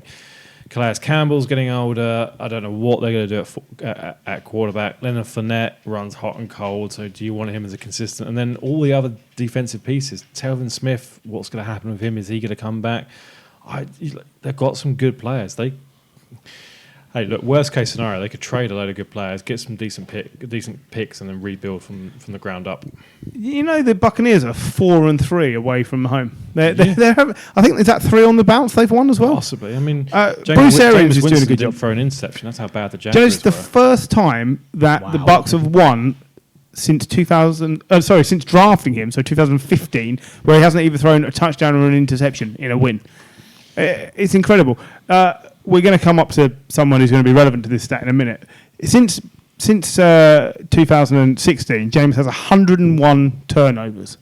Do you know who's second with 82. 82, by the way, which is a long way back from 100. Mariota. No, and nor is it Blake Bortles. Tannehill.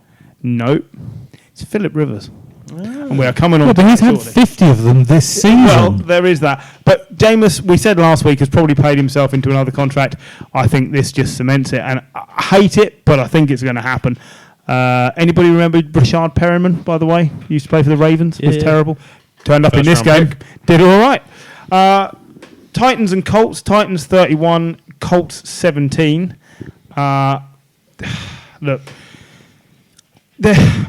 You've already spent too long on this game. I don't know what to say about this game other than the fact that the Titans look really good. And if it wasn't for the fact they've got to play the Texans twice in the last 3 weeks, I'd say they were going to win the division, but I don't think they can beat the Texans in Texas. I don't know. But they could be a wild card. It's going to be the Titans or the Steelers, basically. Can I give you unsurprising stat of the week? You may. Derrick Henry has a lot of yards. No. The Colts were better when they had Manning or Luck. Yeah. So Really? the Titans never beat an Andrew Luck led Colts team. The last time they beat the Colts was 2008. So Jacoby Brissett has now lost to Tennessee 3 times in 4 starts. You know what? The 49ers were better when they had Montana and Steve Young. Were they? Well, they won 5 Super Bowls. I mean, Since the bye last year, Yeah. how many runners have more yards than Derrick Henry? in the last Very 16 games, few. none. Christian McCaffrey?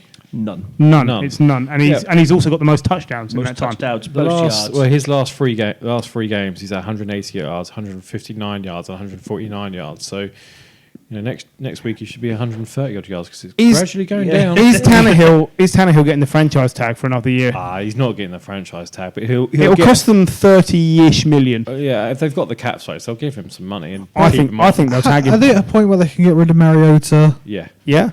Yeah. cheaply? They'll just get rid of him. They'll just get rid of him. End That's the end. contract. He's Won't done. cost them anything. Excellent. Well, I think they'll keep Tannehill. I don't see how you can move away from him. I'd It's call the the best cap quarterback myself. play. It's the best quarterback play they've seen in 5 years. Yeah. I don't see how they can move on. I love the fact that he's playing really well. I don't know what you do with Nick Foles, but Hang on. Nick Foles? I'm just Yeah, bouncing back that's good. slightly. I don't know what you do with Nick Foles, but I do know that if you've got Tannehill and he's playing this well, you've got to keep him for your team.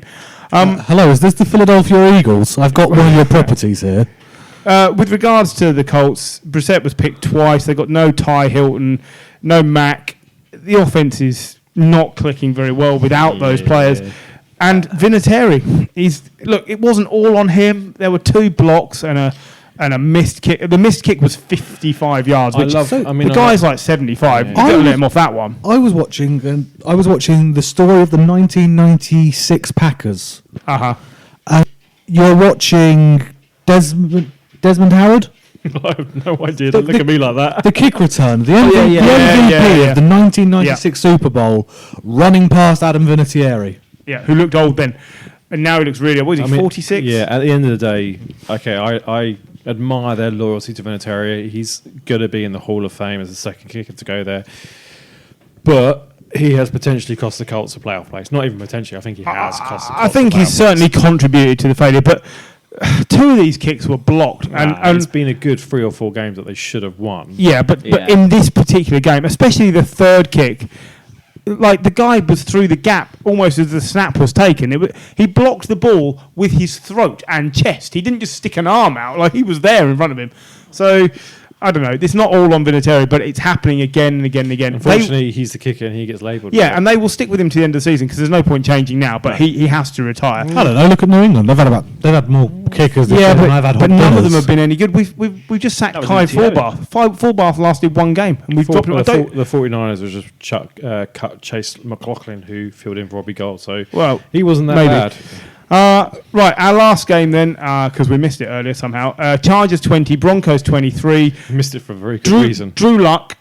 Drew Lock. You wish it was Drew Lock. Drew Lock wins on his debut. Two first quarter touchdowns or first half touchdowns to Cortland Sutton. Oh, I was having such a great time with that man in my fantasy team. Yeah. Well, Sutton is playing like an elite wide receiver 1. He's been getting better and better all season. Yep.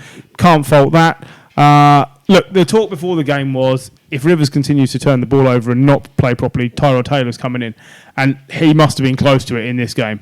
It wasn't as bad as some recent performances, but there's nothing good going on there at all. And I love Philip Rivers, but he's gone off the cliff. It's done. It's Peyton Manning-esque falling off a cliff. It truly is. And the rest of the team is not good enough to carry him. It's Manning-esque, but you haven't got... But he did win us a Super Bowl. Yeah. He did get to the playoffs and choke. Yeah. Or Jags this week as well. See, that's the thing about that is I think they'll beat the I think Jags. they'll probably beat I the don't think Jags. they will. At the moment, I mean... Should have beaten the Broncos. Potentially. We were talking about this before the game, before coming on here. So the game was on behind us.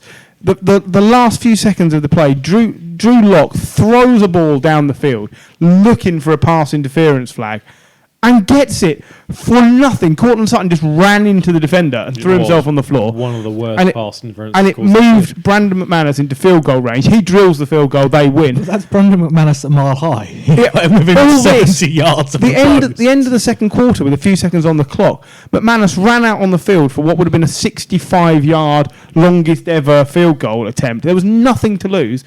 And Vic Fangio called him back off, and McManus went mental. He was throwing his helmet, he was kicking stuff, he was yelling at the back of Fangio's head. There was nothing to lose. I don't know why they didn't go for it. Whether or not Drew Lock is the answer for this team, I don't know, but he can't be any worse than anything else they've had. All the quarterbacks they've had have been better than Flacco. Brandon Allen's nothing special. You might as well give Drew Lock till the end of the season and see if your second-round pick is worth it. If he plays like this, he only had 134 yards, but if he plays like this, he's going to get next season, and it's going to get Elway off the hook again, which annoys me because he's rubbish. Well, this is the biggest issue of the Broncos, is the ownership issue that is in Denver at the moment. Yeah. The Free Boland children haven't decided who's going to run it, so there's no one actually to fire John Elway, so he's going to stay there until either he leaves by himself or they make a decision. John Elway can fire himself at the end of the season. just get that literally the only thing that can happen. The other notable thing here... How do you think you've done, John? I think I've done a great job. it's- Let's have a contract extension. Thanks, that's really nice of me. Here, have another 10 million. Philip Rivers was sacked 3 times for a loss of 21 yards. Drew Lock wasn't sacked once. We're talking about Bosa and Ingram. That's actually the most impressive stat of the game. How he's managed to do that, I do not know. And again, you're starting to get a lot of commentators talk about mock drafts, and pretty much every mock draft has the Broncos taking offensive linemen because they've been that bad this year. Absolutely. They've been terrible. And look, Drew Lock's done as well as you could want him to. That brings us to the end of the mammoth post-buy reviews.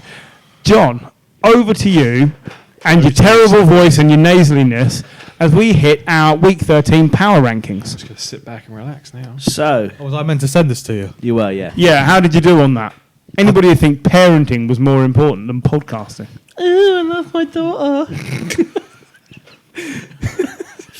Jesus. The thing is, you didn't even have to put on a silly voice. You've already got one. I'll remember that when your niece wants to buy you a Christmas present later this week. So, who do you think was number one? The Ravens. Across the board. Absolutely had to I be still the don't think they're Ravens. going to win the Super Bowl, but they are. I don't know. They're looking I think they very will. good. Go on, the Ravens. So, there is then a dead heat. Between the Niners and the Seahawks. Niners and the Patriots. Niners, the Saints, and the Seahawks. The Saints. All got the same score, and I can't take them apart because they've all got, someone's picked them in second and someone's picked them in fifth, so that they are exactly Okay. the Yeah, same. That's fine. I think that's probably actually quite fair. Like, I'm not sure about the Saints. I don't think they're as good as the Niners or the Seahawks. Yeah, no. Probably. Saints won their division. Saints have The other ones They've haven't. won their division, but That's like saying the Cowboys won the NFC East. But they haven't, and they Yeah, should I have know. with a cancer. But yeah, the Saints. I think the Saints are doing all right. Then it's the Patriots. that high? Yep. Oh, sod off. On. I suspect I that might high. not have had them Fifth. that high. Where Fifth. did I have The them? team at 10-2. Where did I have them? 7th? You had them 7th. That's ridiculous. Jim had them 7th. Me and Gio went higher. He's so upset now he realised he put Damn them it, in the I forgot same about place that. I did. After that, Packers Yeah, I had them high. I had them Yeah, like 4, I think. yeah. and Chiefs. Yep.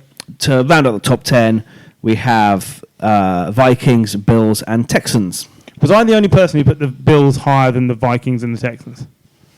Because I'm sure I did that. Because I think the Bills might be quite good. Yeah. Okay. Although I had the Vikings at 8th, Bills at 9th. Oh, the Jim Bills had them at 10th. 9th and 10th. Gilo had them Vikings at 8, Bills at 10, and you had it Bills at 8, Vikings at 9. Not too bad then. And at the bottom? Because no one cares about the middle. Well, But lots of us care about the bottom. consensus at the bottom, Bengals. Yes. Then it's the Skins. I have skin on my bottom. Ahead of the Giants and the Jets. Anyone not heard a team you'd be expecting so far? Dolphins. I have Jets in my bottom. Someone had the Dolphins at 23rd. He's got his hand up in an audio, but yeah, he's got. To be fair, Because I he will was get a away drink. from the Because microphone. I tell you why. Because right now they are not one of the worst 6 or 7 teams in the league. They're really not. Yes, they are. They're not. Yeah. They would beat any of the bottom 10 teams right now. Would they not? No. No. No. Really? Yes. Reel off the teams from the bottom up. So, Bengals, They would win. Go on. Skins, They would win. Giants, They would beat. Yeah. Jets, Yep. Dolphins, Falcons, They would beat the Falcons. Broncos, That would be close, but you could see them Cardinals, close, but you could see them winning. Lions, They beat the Lions. Bucks. You're talking out of your ass. Well, it's the Chargers. Oh. Yeah, I'm sorry, Griff. I have to massively disagree with your incorrect With opinion. what justification? They're the second worst team in the league. Who? The Dolphins? Yeah. No, they're not. I'm not agreeing to disagree. They're not. I'm The Giants are the second worst team in the league. Yeah, I know, but Dolphins are worse. I'm disagreeing. I'm disagreeing to disagree. Jim and Gilo both had the Dolphins at 31. Yeah. I had them at 29. That's shocking. I would have had them in the bottom think- three I if think- I'd have bothered. Brian Flores has done remarkably well. I think when all's said and done, I think the Dolphins will be picking second. In the Have you been watching the games? Yes. Yeah, they are And bad. have the Dolphins not been way better than a load of other teams recently? Yeah, they have been, but I think Right. they'll go through like the Falcons have their little mid-season blip. I think this is a mid-season blip for the Dolphins. I think Brian Flores is doing an amazing job. We've said that, but that roster is awful. Who wants to pick guess who the biggest fallers since the last time we did it? Since Rams. Game 8? Rams. Browns. Rams, yeah. It is Jags. Cowboys. Oh, yeah, they've been bad. Right, The Cowboys have gone from about hang on a chuffing minute here, ladies. So the Dolphins finished their season at Jets, at Giants, They'll lose both of those. against the Bengals, and at Could the win that. Patriots. They will win 3 out of those games. They might even beat the Patriots. They might get one. I reckon they win at least 3 of those games. You're wrong. Well, I don't think I am. And if they win 3 of those games, they end up 6 and 10. So what are you saying? That they What's would the point? They would beat the Jets, beat the Giants, beat the Bengals, and possibly beat the Patriots because they always do. Nobody cares. You've been dying to use that. It would be impressive for them to get to 6 and 10, is what I'm saying. It would be remarkably impressive for them to get to 6 and 10, just because that's why they're not going to do it. okay, and biggest, the most improved teams. Packers. Ravens. Packers have improved, but they are just slightly. They're basically where they were. Bucks? Bucks have improved since week 8, but gone down since week 4. The Hawks have gone up 5 places. Sorry, the who? The Corks? Seahawks. It's the Titans. It's really obvious. Oh, the Tetons, the yeah. Tetons have done How well. far have they gone up? Well, they were 21st at week 4. When they still had Mariota. And then they've gone And 5 then and they 1 were under still at Tannehill. 21st. 5 and 1. And they are now 12th. Yeah. Oh, I had them at 12. So only one. Gilo had him at 17th. But everyone else had him around 12th. That's why he's not on the podcast anymore. But yeah, so other than that, the Lions have gone down a lot, but that's since Stafford's gone. You do not want to have a lion go down on you. No, but so should we talk about fantasy? I think we should discuss fantasy very briefly. I Skip think- past it quite quickly. So how is your team doing, Jim? You've still got 2 games to play. I've had better seasons, shall we say? You had a great game. Absolutely great game this weekend. How did you do this weekend? I didn't win.